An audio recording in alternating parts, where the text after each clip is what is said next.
North Korea, this is real war. Ex-U.S. Army Colonel warns U.S. will go to war amid WW3 fears North Korea's nuclear ambitions can only end in war unless China helps bring Kim Jong-un to the negotiating table, Ralph Peters said.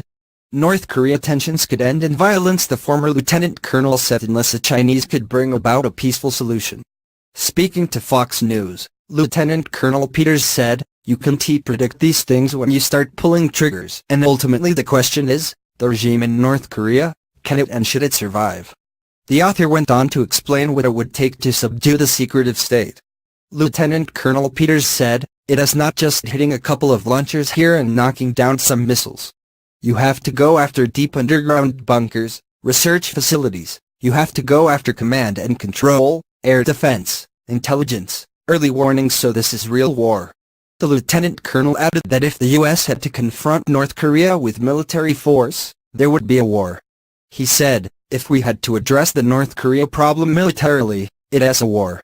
Asked by the host what he would do, Lieutenant Colonel Peters said that China is the only one who could talk North Korea into peace talks. He said, "Well, I'd give the Chinese one last shot, but you know the Chinese keep promising and then they do enough to placate us for a month or so. But the Chinese are the only people left who could bring about a peaceful solution if they really came down hard on North Korea.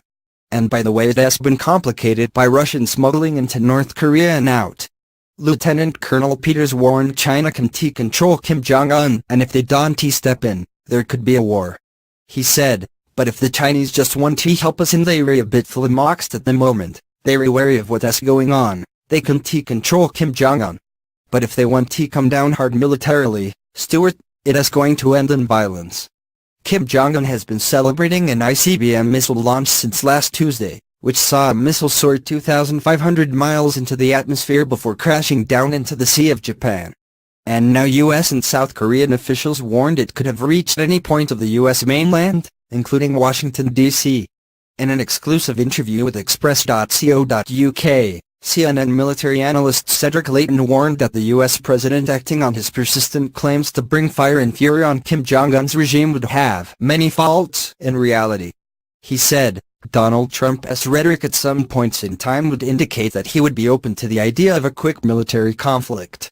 The problem is that the idea of a quick military conflict has many faults. Usually the conflicts end up not being quick, they end up being protracted, and in any protracted conflict, there is the risk of the unexpected result.